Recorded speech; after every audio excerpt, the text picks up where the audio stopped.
Napaka-importante sa place yung spacing. Spacing para hindi makahabol yung tao.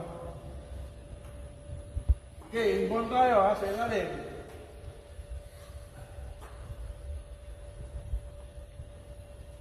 Dapat ganyan. Nakita niyo yung guhit. Ito. Dilaw, what? Nandito, kasi para sinasabi nyo, pag nag-i-inbound, pupunta ako dito. Hindi ganun. Pag pupunta kayo dito, dito kayo tumingin. Alam ko sa kayo pupunta. Awa nyo, ito. Basko, isang malaki. Huwag mo kanya kasi yan dito, aangat to.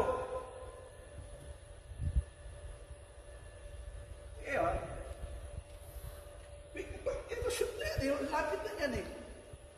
Pag dinila ito, pag hindi dinila, hindi kita ibibigay yung bola. Diba? Pag mo dito, kailangan umangat to. Para tama-tama.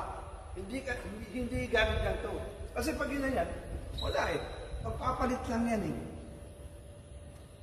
Kailangan dito kayo mapunta eh.